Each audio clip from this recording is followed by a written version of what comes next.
Gawin ninyo ang itinuturo nila. Mabiyayang araw ng Sabado, kapanalig. Kapistahan po ngayon ni Santa Rosa de Lima, ang pangalawang patrona ng Pilipinas. Ito po si Sister Rose Agtarap ng Daughters of St. Paul para sa mabuting balita. Pagnilayan natin ang Ebanghelyo ayon kay San Mateo.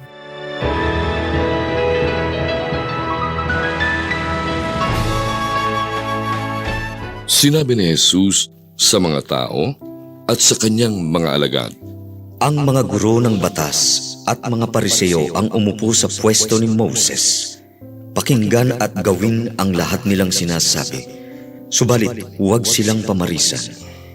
Sapagkat nagsasalita sila, pero hindi naman ginagawa. Naghahanda sila ng mabibigat na pasanin at ipinapatong sa mga balikat ng mga tao. Ngunit hindi nila ikinikilos ni isang daliri para galawin ang mga iyon. Pakitang tao lamang ang lahat nilang ginagawa. Dahil dito, malalapad na laso ng kasulatan ang gusto nila para sa kanilang noo at mahahabang palawit sa kanilang balaban. Gusto nilang mabigyan ng pangunahing lugar o upuan sa mga piging at sa sinagoga. Ikinatutuwa rin nilang mabati sa mga liwasan at matawag na guro ng mga tao. Huwag kayong patawag na guro, sapagkat iisa lamang ang guro ninyo at magkakapatid kayong lahat. Huwag din ninyong tawaging ama ang sino man sa mundo, sapagkat iisa lamang ang inyong ama, siya na nasa langit. Huwag din kayong patawag na gabay, sapagkat iisa lamang ang inyong patnubay, si Kristo.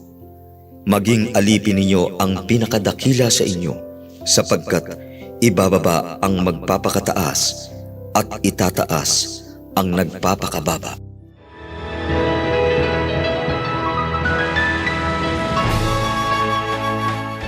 Magandang araw mga kapanalig, Reverend Vince po ng Society of St. Paul.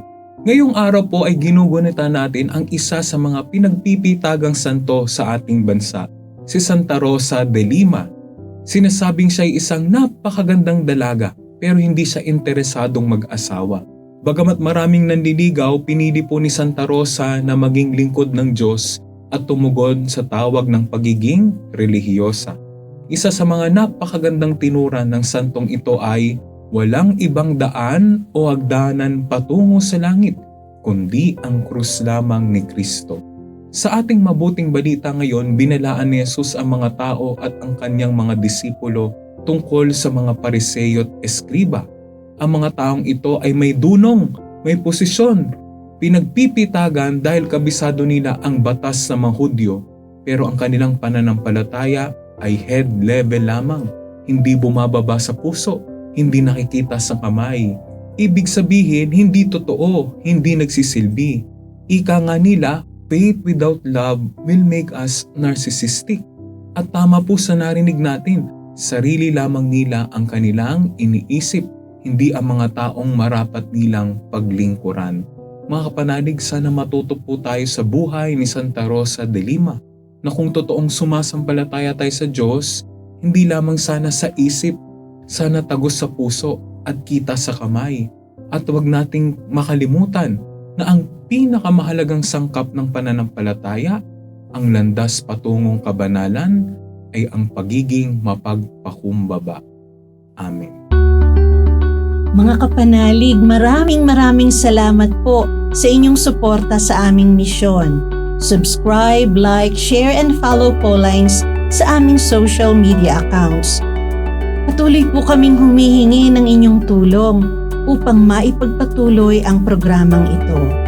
Maaari po ninyong ipadala ang inyong love offerings at donasyon sa aming donations channels.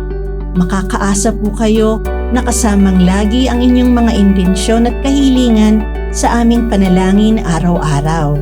Ito pong muli si Sister Rose na nag-aanyaya sa inyong manalangin. Mahal na Birheng Maria, Ina ni Kristo at aming Ina, Ikaw ang pinakamatamis na bunga ng mapanligtas sa tapat na pag-ibig ng Diyos. Iniakyat ka sa langit at doon ay inaawit ang awa ng Ama. Gayunpaman, kaagapay ka pa rin namin sa iyong makainang pagkalinga. O Maria, ina ng simbahan, iniakyat ka sa langit na ating tunay na tahanan at iniluklok bilang reyna sa kanang kamay ng iyong anak.